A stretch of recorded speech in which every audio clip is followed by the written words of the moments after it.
All right, it's layout update time again. This is gonna be number 137. Layout update number 137. So if you haven't already, hit the like button, hit the subscribe button, leave a comment, and hit the bell so you'll be notified when I upload new content.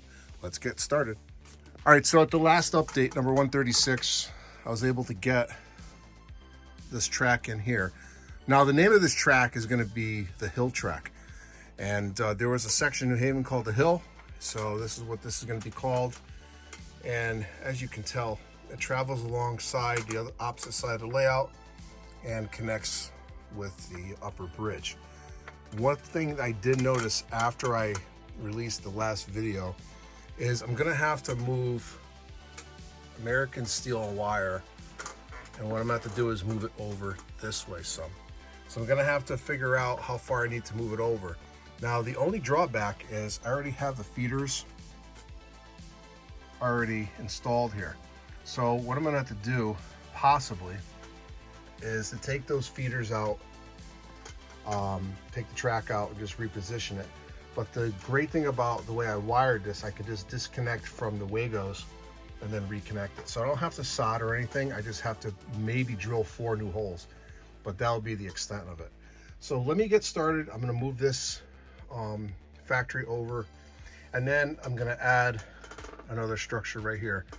So this layout update is going to mainly focus on American steel and wire, and then I'm going to show you a new spot on the layout. So we'll be back. Let's get started on the work. All right, so this is right underneath American steel and wire. So these are the 2 tracks. I have a Wago connecting them here, and then I have another one right over there. So when I pull those out, the only thing I have to do is just flip up the levers, pull the wires out, reposition the track, and then do it again. So let's get started, and hopefully this won't take too long to fix. All right, so I figured out how to actually correct this area so it works. So what I did is I decided I'm gonna kit bash this. What I'm going to do is I'm going to cut that side building and smokestack off the foundation, which is not in the picture, and I'm going to put it on the back here. This way it gives me more room to have a nice, easy track going through.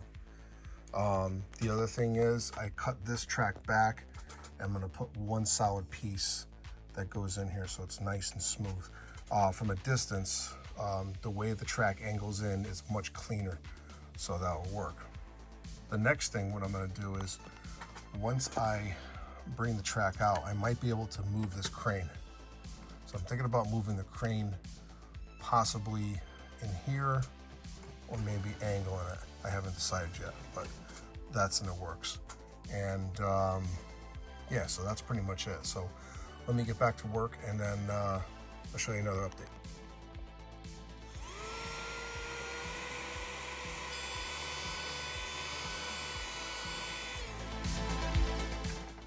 All right, so I was able to kit bash this kit, and I just basically cut one side and I just put it on the back of the building. So that's gonna work out well. And a friend of mine taught me once, add an angle to something and it's gonna add more variety. And he was 100% right. I added an angle to this building and it straightened out all my track work. So definitely a lesson learned there. So I was able to add this structure, which I will weather. I think that goes well there. And then I angled the crane, and I also turned this building on its side, or to the side. And I think that looks better there. I think I can make maybe a nice small street here or something. So I think that works. And just the overall look of it, it just looks neater. So let me get the one last structure in place, and then we're gonna test this out.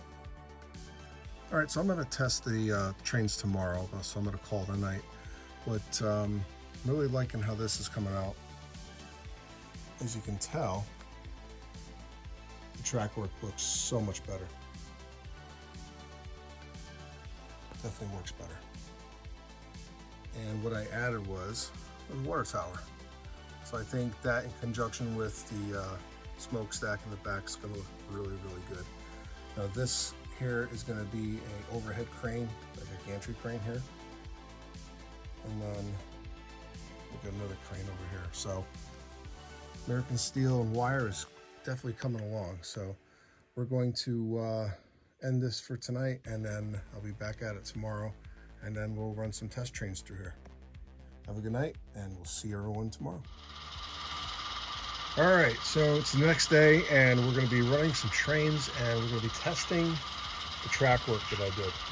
So what we're going to do, we're going to take the 0804 that was running on the hill track, and I'm going to put it back on the hill track temporarily because I'm going to have to pull a string of cars out, and I'm going to need the main to do it. So let's move this consist back, and then we'll get the other train out.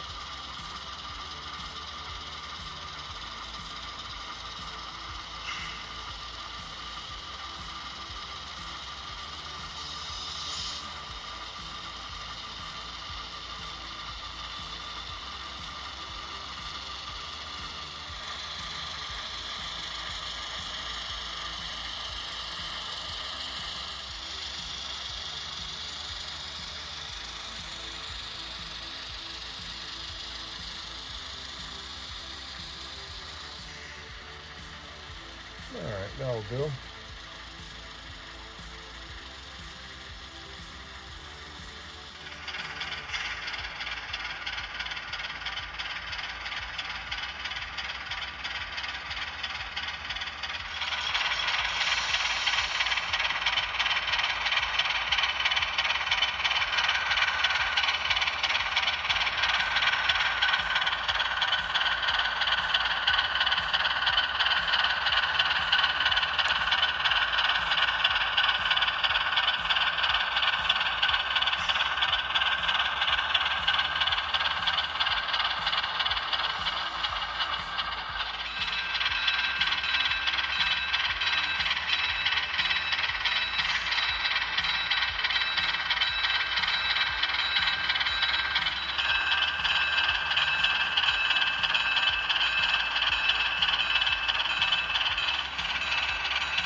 What I'm going to do is I'm going to put the two rear cars on the siding here. Actually, I'm going to put the last three cars on the siding, and then I'm going to put this car and this car where these cars are now. So. All right, so let me do this a few more times, and then we'll be right back.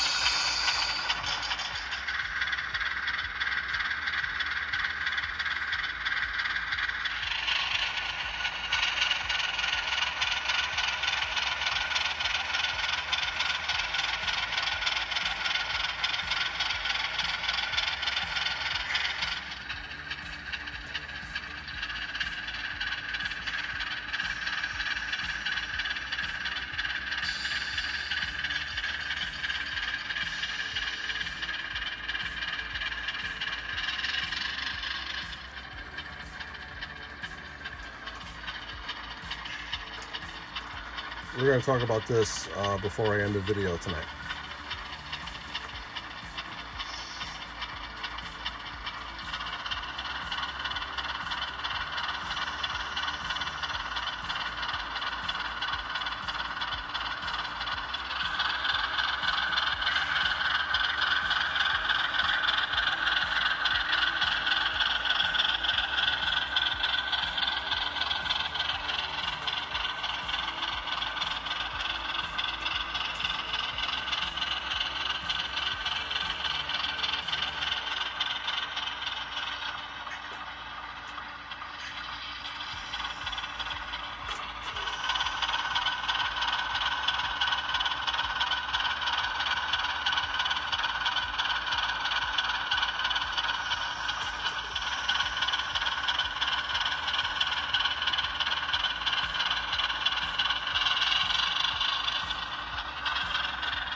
All right, so I added a structure to the layout.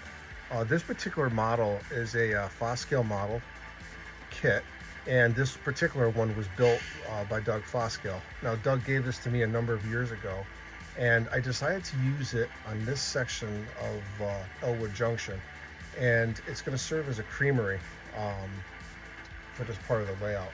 I operated on the Housatonic Railway a couple weeks ago, and I ran the milk train. So I'm going to show you some of the footage right now.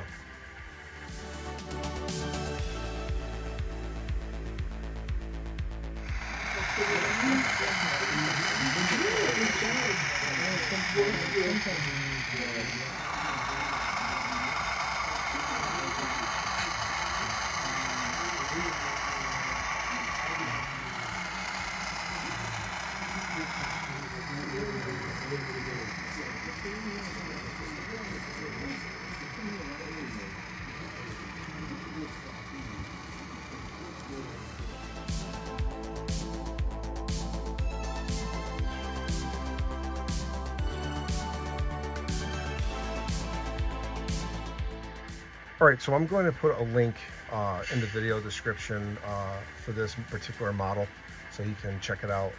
Definitely a nice model to have on your layout, and it definitely fits in smaller, compact places. So let's go over to the final segment of this layout update, and then we're going to call this one good. We'll be right back. All right, so this is going to be the last segment of the video, and I just wanted to show you the little brushes I was using to uncouple the cars. These are dental brushes used for flossing. You can get these at Walmart, and I'll show you the packaging.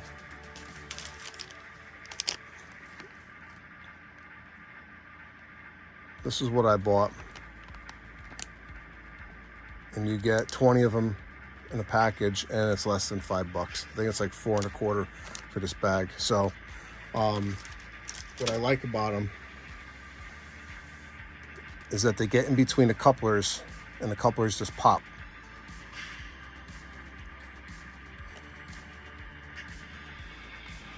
Simple as that.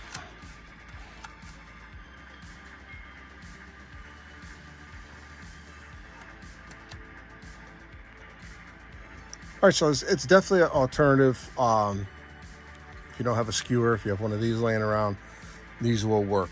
I'm gonna try them on a couple of my op sessions and see how the guys like them, and if they like them, I'll keep them. But so far, I like them. All right, so let's wrap up this video, and then that'll be it.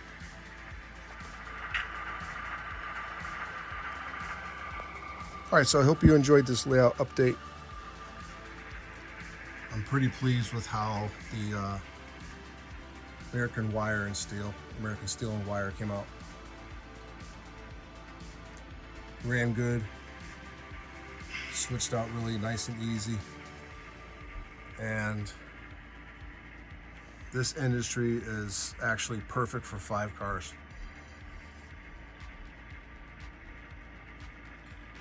That'll give me some room to put some crossings in there and gain access to this layout, or this section of the layout. So, all right, I'm gonna take this weekend off from working on the layout. I do have the open house coming up, so I gotta finish prepping for that. But hope you enjoyed this layout update, like I said. All right, once again, thank you for supporting my channel, for supporting my content. I do have quite a bit more coming out, and episode number 138, I'm gonna be finishing getting this upper track installed. I'm gonna I have to actually order a left-hand switch for up there. So 138, we're gonna be switching out G. Willikers. So again, thank you for supporting this channel. All right, so I hope you're enjoying the content so far on this new expansion. I will be adding more content very shortly, but for now, this is Ron, New Haven Rails. Thank you for watching. Thank you for supporting my channel, and I'll see you at the next layout update.